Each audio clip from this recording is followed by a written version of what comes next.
Morning friends, मैं स्मिता पटेल आप सभी का एम्बिशन क्लासेज पर हार्दिक स्वागत करती हूँ। आज बेहतरीन हिंदी साहित्य की क्वेश्चन है जो आपका कोई भी एग्जाम हो, हर एक एग्जाम के लिए एक एक क्वेश्चन रामबाण साबित होने वाला है। यानी एक एक क्वेश्चन आपका हिंदी में यहीं से फंसने वाला है। बस आप लोग एम्बिशन क्लासेज को सब्सक्राइब कर लीजिएगा। आज के लिए बेहतरीन प्रश्न उत्तर है। पहला क्वेश्चन है, निम्नलिखित में से किस ग्रंथ की रचना नंददास ने नहीं की है। यानी नंददास ने कौन सी रचना नहीं की है और कौन कौन सी रचना की है ये भी हमें याद हो जाएगा। यानी एक क्वेश्चन के साथ में डबल क्वेश्चनों की तैयारी। पहला है गीत गोविंद की टीका, यही रचना नंददास ने नहीं की है।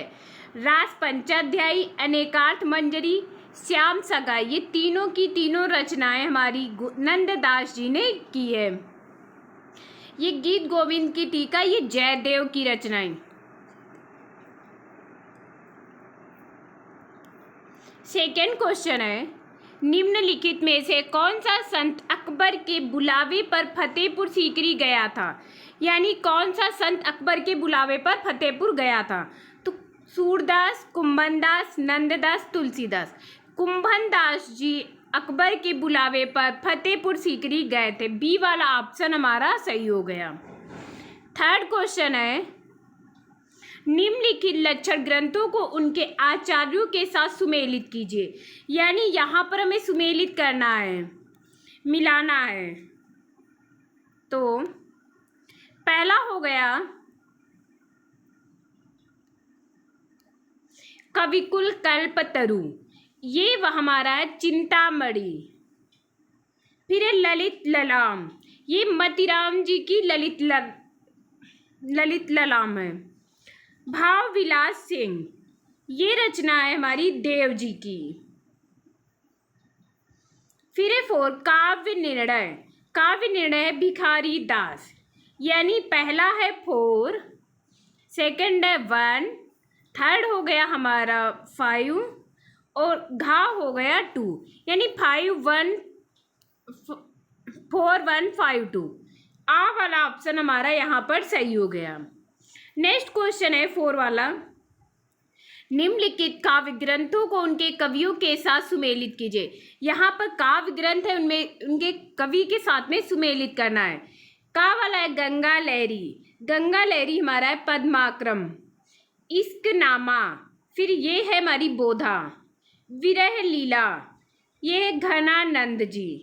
शिवा बावनी भूषण, शिवा बावनी है भूषण, ये हमारी बहुत इंपॉर्टेंट शिवा बावनी रचना है। तो यानी यहाँ पर हमारा हो गया 2 3 4 1। सी वाला ऑप्शन, सा वाला ऑप्शन हमारा यहाँ पर सही हो गया। 5 क्वेश्चन है, इनमें से किस विकल्प के सभी ग्रंथ लक्षण ग्रंथ हैं। कवित्त रत्नाकर, काव्य रसायन, रतन हजारा, ललित ललाम। भाषा भूषण, ललित ललाम, कविकुल कल्पतरु, काव्य रसायन, ये बी वाला ऑप्शन हमारा सही हो गया। ये सभी के सभी ग्रंथ लक्षण ग्रंथ हैं।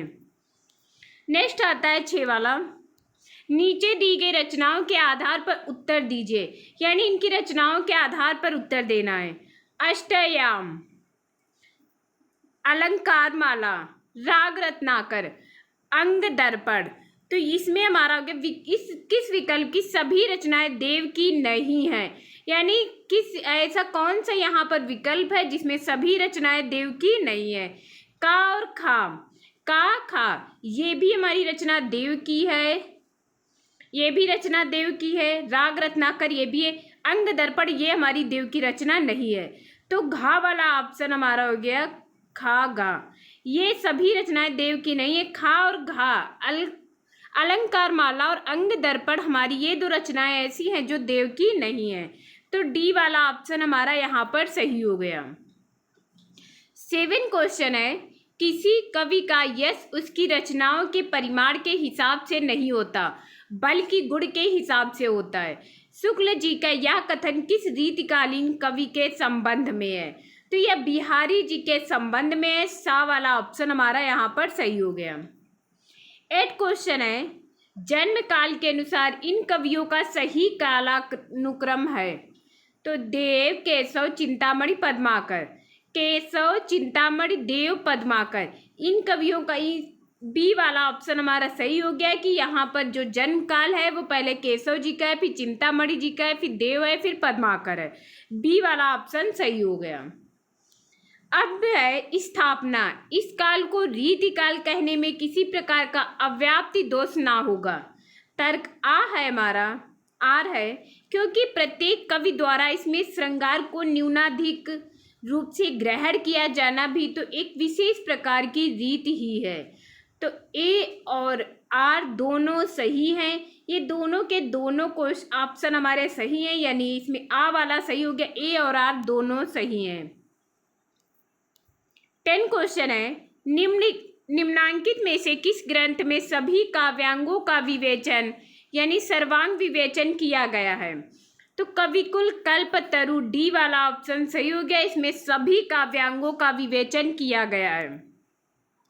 11 क्वेश्चन है, आगे के सुकवि रिझई हैं तो कविताई न राधिका कनाय सुमीरन को बहानो है। इन काव्य पंक्तियों के रचयिता है। ये हमारी काव्य जो पंक्ति है काव्य की, ये भिखारी दास जी की, यानी डी वाला ऑप्शन यहाँ पर सही हो गया। 12 क्वेश्चन है, निम्नलिखित में से कौन सा ग्रंथ मतिराम द्वारा नहीं रचा गया है? यानी इनमें से कौन सा ग्रंथ है जो मतिराम द्वारा नहीं रचा गया? तो रस रहस्य या हमारा मतिराम द्वारा नहीं रचा गया। बाकी ये तीनों के तीनों हमारे मतिराम जी के, रसराज, लक्षण श्रृंगार, साहित्य सार। 13 क्वेश्चन है, उनकी विरह ताप की अत्युक्तियों में दूर की सूझ और नाजुक ख्याली बहुत कुछ फारसी की शैली है। शुक्ल जी का यह कथन किस कवि के विषय में है?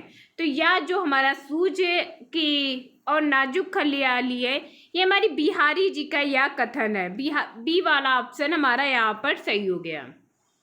फिर है 14 ए वाला स्थापना, जो उनके द्वारा बड़ा भारी कार्य हुआ कि रसों और अलंकारों के बहुत ही सरस और हृदयग्राही उदाहरण अत्यंत प्रचुर परिणाम में उपस्थित हुए।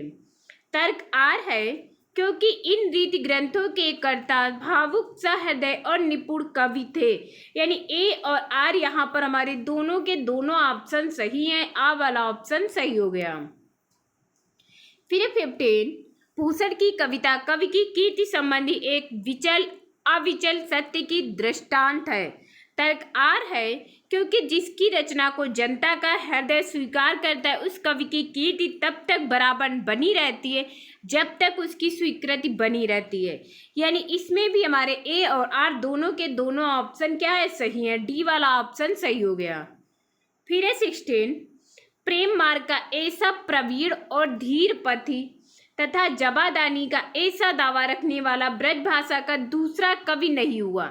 आचार्य शुक्ल का उक्त कथन किस रीतिकालीन कवि के विषय में? तो यह हमारा घनानंद जी के विषय में कहा गया है। प्रेम मार्ग का ऐसा प्रवीण और धीर पथी तथा जबादानी का ऐसा दावा रखने वाला ब्रज भाषा का दूसरा कवि नहीं हुआ, यह घनानंद जी के बारे में कहा गया है। ये आज के जो 16 क्वेश्चन है बहुत इंपॉर्टेंट है। एक एक क्वेश्चन जो यहाँ पर आपको स्थापना या तर्क के द्वारा दिया गया, ऐसे क्वेश्चन भी 2 या 3 देखने को जरूर मिलते। बस आप लोगों को अगर ऐसे ही क्वेश्चन डेली के डेली पढ़ना है, देखना है कि कैसे क्वेश्चन हमारे एग्जाम में इस बार पूछे जाने की संभावना है, तो बस आप लोग एम्बिशन क्लासेज को सब्सक्राइब कर लीजिएगा, ज़्यादा से ज़्यादा शेयर कर दीजिएगा। Thank you class.